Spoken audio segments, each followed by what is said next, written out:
So Ant-Man and the Wasp is a 2018 fantasy sci-fi action film that's a sequel to, of course, 2015's Ant-Man. And this movie is a continuation from the story that happened in Ant-Man as well as Captain America Civil War, where Scott Lang is facing the consequences of his actions from the events of Civil War. And now on house arrest, Scott is pulled back into action by Hope Van Dyne and Hank Pym to help them rescue Hope's mother to get free from the quantum realm. Along the way, they run into people wanting the technology for personal use and financial gain. So Scott must don the Ant-Man suit once again alongside Hope as the Wasp to complete their mission.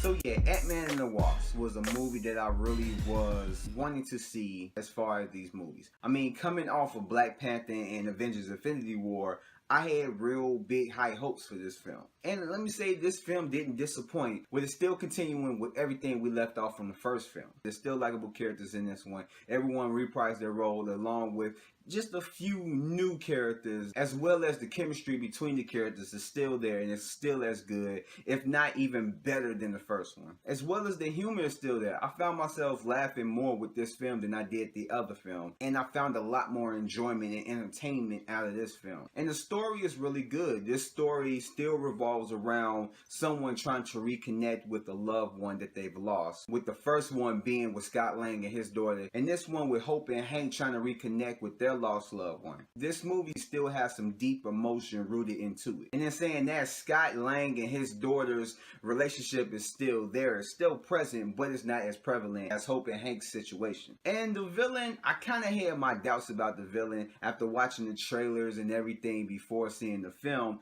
I thought that it was just going to be another throwaway villain, especially after coming off of Black Panther and Avengers Infinity War, thinking like they may be making a change with how they're handling their villains in the MCU, and I thought that, yeah, this is probably another throwaway villain, but the motive that's given to the villain and why she's doing what she's doing was actually pretty good. She might not be one of the top 5 villains in the MCU, but at the same time, she wasn't just a throwaway villain. She had motive, and she was actually pretty decent. And plus, on top of that, she's really sexy, so I'm gonna get that a plus. As well as the action and fight scenes seemed like they got kicked up a notch this film, and I really enjoyed it. And the only criticism I can say I can give this film is that it's trying to balance a lot. It's not really keeping it simple like the first film, but it has a whole bunch of moving parts that is trying to weave together everything, which it kind of does, but it does stand out a bit that you're trying to feel for this character, and then you're trying to feel for this character, and then you're trying to feel for these characters, and it doesn't do the best job with handling it, but it wasn't a big thing that I can really count against the film. And so with that,